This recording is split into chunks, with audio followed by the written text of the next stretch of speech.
ജോലി കാര്യങ്ങളുണ്ട്.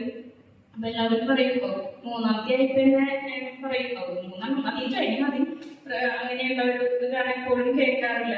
പക്ഷെ അതിന് വിപരീതമായിട്ട് ഇവിടെ വന്നപ്പോഴാണ് ഇത്രയധികം പേർക്ക് നമ്മുടെ തൃശ്ശൂർ ദ്രവ്യത്തിന് തോന്നും കൂടുതലും. അപ്പൊ എല്ലാവർക്കും 7, 8 അല്ലെങ്കിൽ 5, 6 ഇതൊക്കെ കേൾക്കുമ്പോൾ നമുക്ക് ഭയങ്കര വണ്ടറായിരുന്നു, ഇവർക്കൊക്കെ ഇങ്ങനെയൊക്കെ സാധിക്കുമോ എന്നൊക്കെയുള്ള ഒരു തോന്നൽ വന്നു. പിന്നെ അതേപോലെ തന്നെ എല്ലാ കാര്യങ്ങളും വളരെ ഓർഗനൈസ്ഡ് ആയിരുന്നു. ഇവർക്ക് തോന്നുന്നു ലോകത്ത് തന്നെ 2-3 പ്രാവശ്യം എന്നെ വിളിച്ചിരുന്നു, വരില്ലേ എന്നൊക്കെ ചോദിച്ചിട്ട് വിളിച്ചിരുന്നു. പിന്നെ നമുക്ക് വേണ്ടിയിട്ട് ഇവര് കുറെ പേര് പ്രാർത്ഥിക്കുന്നുണ്ട്, മധ്യസ്ഥ പ്രാർത്ഥനയൊക്കെ ചെയ്യുന്നുണ്ട് എന്നൊക്കെ പറഞ്ഞപ്പോ അപ്പൊ ഞങ്ങളും ലാസ്റ്റ് വരണോ പോണോ എന്നൊക്കെ ഇങ്ങനെയുള്ള ഒരു ഇതായിരുന്നു. എന്തായാലും പോവാം നമുക്ക് എന്നുള്ളൊരു ധാരണയിൽ വന്നു. എന്തായാലും വളരെ സന്തോഷമായി. ഇനിയുള്ള ലൈഫില് കുറെ കാര്യങ്ങൾ ശ്രദ്ധിക്കാനായിട്ടുണ്ടെന്ന് നമുക്ക് മനസ്സിലായി. Thank you.